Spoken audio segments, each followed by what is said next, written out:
Oui, nous l'acclamons très fort parce que c'est de Jésus qu'il s'agit. Le Seigneur des Seigneurs, le Roi des Rois, l'étoile brillante du matin, le lion de la tribu de Juda, celui qui a triomphé pour nous. Et cet après-midi, nous le bénissons parce que nous marchons dans la victoire. Alléluia. Nous l'acclamons très fort. Jésus, Jésus, Jésus, Jésus, accepte nos louanges, accepte notre acclamation. Tu es digne d'être glorifié, tu es digne d'être élevé. Et nous bénissons ton nom en cet après-midi. Alléluia. Oui, Seigneur Jésus, nous nous tenons devant toi pour reconnaître qu'en dehors de toi, il n'y a pas d'autre Dieu. Il y a toutes sortes d'hommes et de femmes qui se sont levés sur la terre, se proclamant d'être le Messie. Mais il n'y a pas d'autre Messie sur la terre. Il n'y a aucun autre nom sous le soleil par lequel nous puissions être sauvés, en dehors du nom de Jésus. Parce que c'est toi qui es le chemin, tu es la vérité, tu es la vie, et nul ne va au Père que par toi. C'est pourquoi nous sommes un peuple privilégié d'avoir rencontré ce Seigneur de gloire, d'avoir été transformé par la présence de ce Seigneur de gloire, d'avoir été rendu vainqueur par le sang versé à la croix. Et cet après-midi, nous glorifions ton nom, nous honorons ton nom, nous élevons ton nom, nous exaltons ton nom, nous magnifions ton nom, parce que ton nom est extraordinaire. Emmanuel, Dieu au milieu des hommes, Dieu parmi les hommes, tu as marché sur la terre parmi les vivants et tu t'es revêtu de chair comme chacun d'entre nous pour porter notre péché à la croix. C'est pourquoi cet après-midi, nous bénissons ta présence au milieu de nous, parce que tu as promis d'être avec nous tous les jours jusqu'à la fin des temps. C'est pourquoi nous ne doutons pas que tu sois là. Alors sois le bienvenu. Jésus, sois le bienvenu. Saint-Esprit, sois le bienvenu. Tendre Père, sois le bienvenu. Merci de ce que aujourd'hui nous allons expérimenter des choses glorieuses de ta part, parce que partout où tu te manifestes, eh bien ta présence est accompagnée par des miracles. Ta présence est accompagnée par des signes et des prodiges. Ta présence est accompagnée par la délivrance. C'est pourquoi nous nous attendons à toi cet après-midi.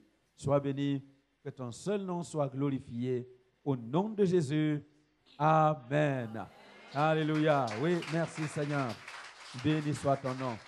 Gloire à Dieu. Seigneur, merci pour ta parole, Seigneur. Ce n'est pas ma parole, mais c'est la tienne. Cette parole a créé le monde entier. Cette parole nous gouverne. Cette parole est au-dessus de nous.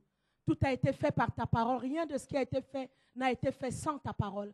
Elle est le commencement et la fin de notre vie. Nous vivons, nous respirons, nous subsistons à cause de cette parole. Seigneur, nous nous prosternons cet après-midi devant cette parole, Seigneur. J'ouvre ma bouche et tu la remplis, Seigneur.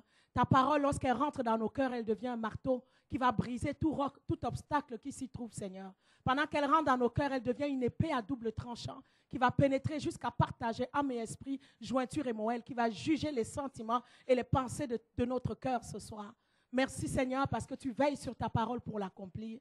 Ouvre notre esprit, ouvre notre intelligence, ouvre notre sagesse et laisse que cette parole s'y plante, qu'elle demeure et qu'elle produit des fruits qui vont demeurer pour l'éternité. Merci, Seigneur. Dans le nom de Jésus, nous t'avons prié. Amen.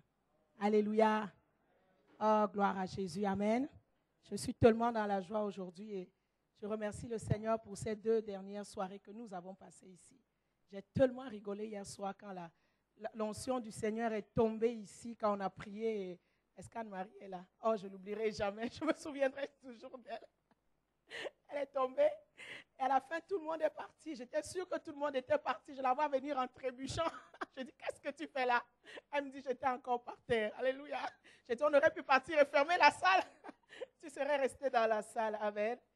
Je remercie le Seigneur pour tout ce qu'il a fait. Comme papa dit, si vous êtes en préparation d'une famille, si vous avez une famille, si vous avez des enfants, si vous êtes en attente, prenez les messages. Ils vont vous bénir. Alléluia. Nous allons aller dans 2 Rois, chapitre 7. J'avais préparé un bon message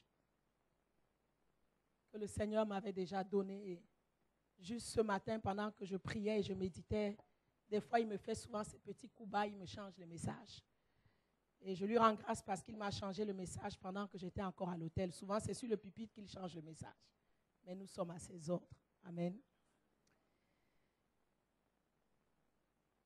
2 Rois chapitre 7, Élisée dit, « Écoutez la parole de l'Éternel, ainsi parle l'Éternel. Demain à 7 heures, on aura une mesure de fleurs de farine pour un cycle et 2 mesures d'orge pour un cycle à la porte de Samarie. L'officier sur la main duquel s'appuyait le roi répondit à l'homme de Dieu, quand l'Éternel ferait des fenêtres au ciel, pareille chose arriverait-elle? Élisée dit, tu le verras de tes yeux, mais tu n'en mangeras pas. Il y avait à l'entrée de la porte 4 lépreux qui se dirent l'un à l'autre, quoi? Resterons-nous ici jusqu'à ce que nous mourions? Et si nous songeons entrer dans la ville, la famine est dans la ville et nous y mourrons. Et si nous restons ici, nous mourrons également. Allons nous jeter dans le camp des Syriens. S'ils nous laissent vivre, nous vivrons. S'ils nous font mourir, nous mourrons. Ils partirent donc au crépuscule pour se rendre au camp des Syriens. Et lorsqu'ils furent arrivés à l'entrée du camp des Syriens, voici, il n'y avait personne. Le Seigneur avait fait entendre dans le camp des Syriens un bruit de chars et un bruit de chevaux, le bruit d'une grande armée. Et ils s'étaient dit l'un à l'autre, voici le roi d'Israël a pris à sa solde contre nous les rois des Hétiens et les rois des Égyptiens pour venir nous attaquer. Verset 8, les lépreux étant arrivés à l'entrée du camp, pénétrèrent dans une tente, mangèrent et burent, en emportèrent de l'argent, de l'or, des vêtements qu'ils allèrent cacher. Verset 9, puis-ils se dirent l'un à l'autre, nous n'agissons pas bien. Cette journée est une journée de bonnes nouvelles. Si nous gardons le silence et si nous attendons jusqu'à la lumière du matin, le châtiment nous atteindra. Venez maintenant et allons informer la maison du roi. Alléluia. Je ne sais même pas comment nommer mon message de cet après-midi, mais je pense que d'ici que je termine, j'aurai le titre du message. Alléluia. Il y avait à l'entrée de la porte 4 lépreux. Est-ce que vous savez ce que les lépreux représentaient dans la parole de Dieu? Allons rapidement dans Lévitique 13 avant de revenir ici. Nous allons voir ce que la loi, ce que la parole disait sur les lépreux.